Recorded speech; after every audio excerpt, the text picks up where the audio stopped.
Dear students, अस्सलाम वालेकुम। आज जो टॉपिक हम डिस्कस करने जा रहे हैं वो रीमान इंटीग्रल का एक थ्योरम है और हमने रीमान इंटीग्रल के इस थ्योरम को साबित करना है कि the upper and lower integrals are defined for every bounded function F. कि कोई भी बाउंडेड फंक्शन हो उसके ऊपर अपर एंड लोअर इंटीग्रल्स जो होती हैं वो डिफाइंड होती हैं। ये हमने करना है साबित।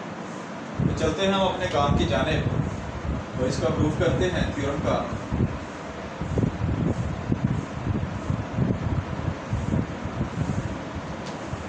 तो upper and lower integrals are defined for every bounded function f के लिए हम थोड़ी सी मालूमात जो है उसको लेट कर लेते हैं। पहले let M and small M be the upper and lower bounds.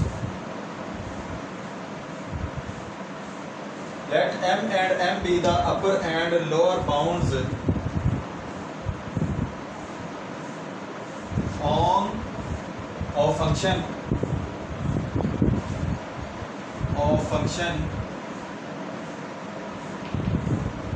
f of x at interval a b।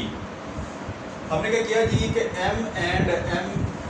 Capital M और small m upper and lower bounds ले लिए फंक्शन f of x के लिए eight interval a b के लिहाज से। तो m को हमने कह दिया है जी अपर बाउंड और इसी तरह स्मॉल m को हमने लोअर बाउंड ले लिया है। इंटरवल a b के ऊपर हम डिफाइन करने जा रहे हैं और फंक्शन हमारे पास क्या है, ये है जी हमारे पास एक फंक्शन। तो देखा जाए तो जो स्मॉल m है हमने उसको किया है कि ये लोअर बाउंड है फंक्शन f of x की और आगे इसकी अपर बाउंड क्या है वो है जी कैपिटल M। किस इंटरवल पे at a less than equal to x less than equal to b के लिहाज से। और एक और चीज़ हम देखें यहाँ पे,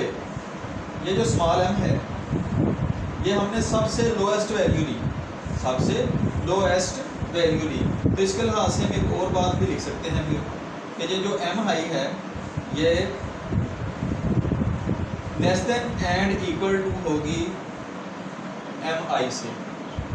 जिसमें वेरिएशन आ सकती है, जिसमें वेरिएशन आ सकती है। और इसी तरह जो कैपिटल M है ये सबसे बड़ी वैल्यू है, हाईएस्ट वैल्यू होती है। जो कैपिटल M जो अपर बाउंड होती है वो हाईएस्ट वैल्यू होती है। तो उसके लिहाज से फिर हम कहेंगे कि ये greater than and equal to है कैपिटल M I से, कि जो वैल्यूज़ वेरी कर सकती हैं, जो वैल्यूज़ चेंज हो सकती हैं। उस लिहाज से अगर देखें इसको तो वैल्यूज जितनी जो भी वेरिएशन आएगी वैल्यूज़ में वो इससे छोटी आएंगी, क्योंकि ये सबसे अगर टॉप पे पड़ी हुई चीज़ है तो बाकी सारी की सारी वैल्यूज इससे पीछे को आ रही होंगी, छोटी हो रही होंगी। और सिमिलरली ये जो चीज़ होगी m, ये जो हमने लोएस्ट पोजीशन पे ली वैल्यू, जब वेरिएशन जो वैल्यूज वेरी करेगी वो इससे बड़ी आ रही होंगी। तो उसके लिए m i हमने कहा जी कि अब जो वेरी करेंगी वैल्यूज वो ऊपर को जाएंगी ना कि नीचे को आएंगी, क्योंकि नीचे से हदबंदी हमने ये लगा दी है और ऊपर से हदबंदी अगर ये लगा दी है तो बाकी सारी की सारी वैल्यूज इससे छोटी आ रही होंगी। इसके लिहाज से देखें तो इससे वैल्यूज़ जो हैं वो बड़ी आ रही होंगी और इसके लिहाज से देखें तो इससे वैल्यू छोटी आ रही होंगी। तो इनके लिए वेरिएशन के लिए हमने जो डेल्टा x डिफाइन करना है, डेल्टा x जो दोनों का कॉमन डिफरेंस,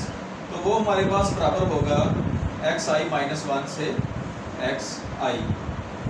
ये इंटरवल होगा जिसके लिए ये वैल्यूज़ इस तरह से वेरी कर रही होंगी। तो हमारा टारगेट जो मेन है वो है अपर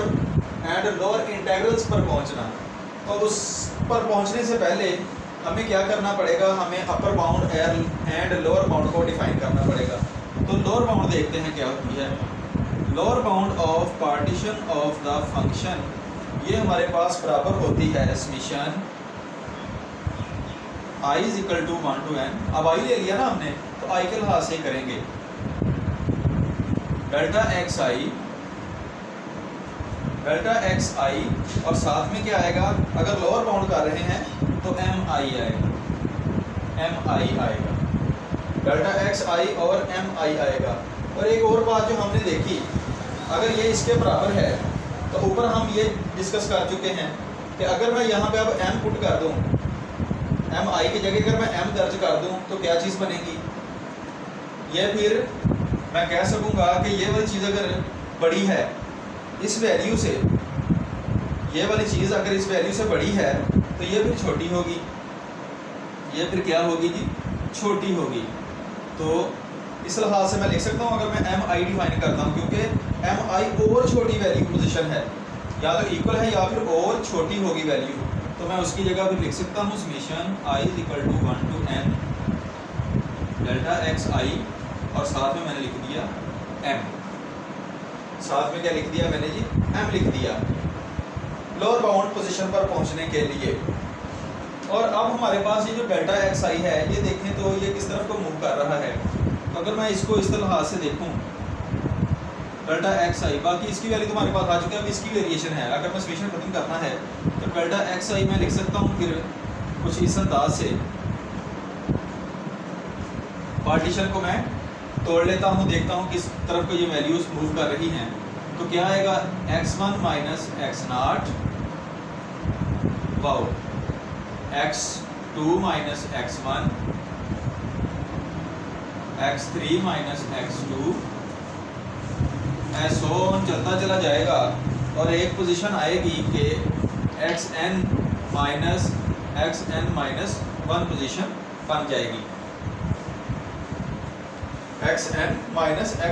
xn minus xn minus 1 position बन जाएगी। और अब हम देखें अगर, तो ये पॉजिटिव वैल्यू, ये नेगेटिव वैल्यू आ गई,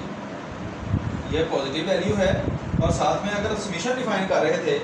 वो मैंने डाला सीक्वेंस के लिए, अब है सीरीज फॉर्म चल रही, तो डायरेक्ट हम यहाँ पे प्लस भी डाल सकते हैं, फिर यहाँ पर भी प्लस डाल सकते हैं,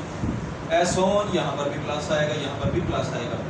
तो ये वैल्यू पॉजिटिव की प्लस है तो साइन नो चेंज, ये पॉजिटिव है ये नेगेटिव, ये आपस में एक दूसरे को कट कर रहे हैं। सिमिलरली x2 जो है इस x2 को कर रहा है, और इसी तरह x3 x3 को करेगा, ऐसा चलते चले जाते xn माइनस 1 xn माइनस 1 को करेगा, और ओनली हमारे पास xn बचेगा और यहाँ से हमारे पास x1 बचेगा। तो हम कह सकते हैं डेल्टा एक्स आई का जो समीशन है, summation i is equal to 1 to n जो है इसका सारे का इतने हिस्से का, इतना हिस्सा, क्योंकि ये तो वैल्यू फिक्स हो चुकी, तो ये बराबर आ जाएगा हमारे पास xn माइनस एक्स नाट। और xn हमें पता है, जो हम इंटरवल डिफाइन कर चुके हैं, ये लोएस्ट वैल्यू है ये, और ये हाईएस्ट वैल्यू है, ये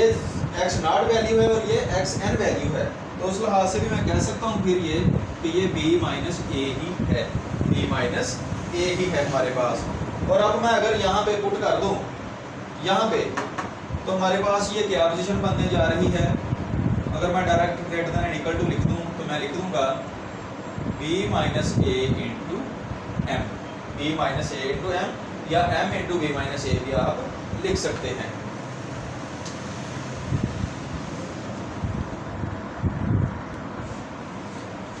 तो जी स्टूडेंट्स, अगर लोअर बाउंड के लिए ये value, lower sum of partition of the function के लिए ये वैल्यू बन सकती है, तो सिमिलरली अपर जो है हमारे पास, अपर सम पार्टीशन ऑफ द फंक्शन है,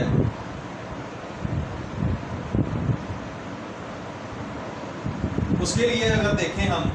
तो उसकी कुछ ये इस तरह से आनी थी पहली position, delta x i capital M i, capital M i. तो ये इस लिहाज से देखें तो ये फिर आगे जो वैल्यूज थी, ये वाली वैल्यूज थी, ये उस कैपिटल एम से छोटी होनी थी, क्योंकि जो एम आई था वो हमने देखा था less than equal to M है। तो फिर अगर मैं यहाँ से ख़त्म करता हूँ डेल्टा एक्स आई, तो आगे मैं लिख देता हूँ कैपिटल एम, और फिर इसी चीज़ को हम सॉल्व करें तो यही पोजीशन बननी है इनटू वाली, और साथ में ये अगर एम अटैच कर दूँ तो यहाँ पे इक्वल टू का साइन आना था, क्योंकि ये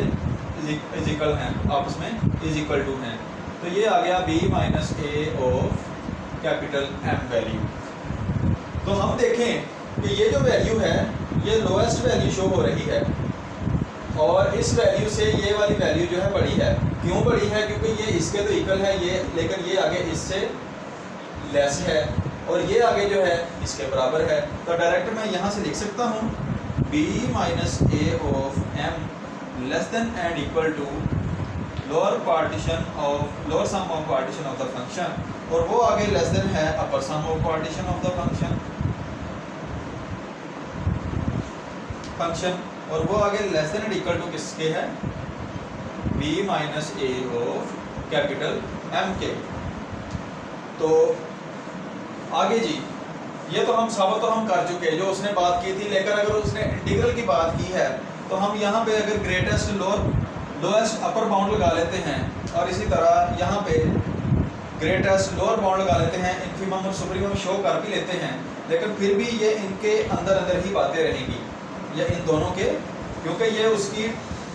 लोएस्ट पोजीशन है और ये इसकी हाईएस्ट पोजीशन है उस इंटरवल पे जो हम डिफाइन कर चुके हैं, जो कि एक बाउंडेड इंटरवल हमने लिया था कि फॉर अ बाउंडेड फंक्शन, जो हमने पार्टीशन बनाई फिर आगे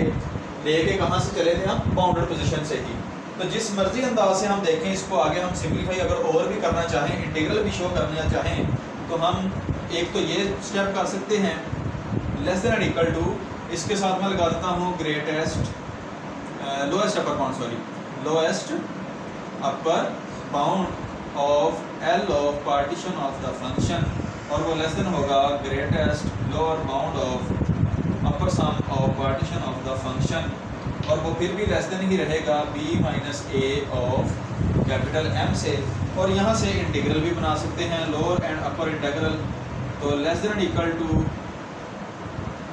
a बार से b तक, क्योंकि लोअर सम है, लोअर की बात कर रहे हैं, lower partition of the function, और फंक्शन हमारे पास क्या है, f ऑफ x है, dx लगा लो साथ, क्योंकि इंटीग्रल आ गया तो dx आना अंडरस्टूड बात है, तो ये लेस देन हो गया जी फॉर द अपर केस, और आगे मैंने लिख दिया इसके f ऑफ x dx, और ये लेस देन इक्वल टू हो गया b minus A of capital M, और यही हमारा आज का आर्टिकल था कि the upper and lower integrals are defined for every bounded function f, कि upper and lower integral defined होती हैं for every bounded function f के लिए। तो देखा हमने कि ये जो इंटीग्रल अपर एंड लोअर बनी, ये ऊपर से भी बाउंड हैं और ये नीचे से भी बाउंड हैं, और यही हमने साबित करना था। अस्सलाम वालेकुम।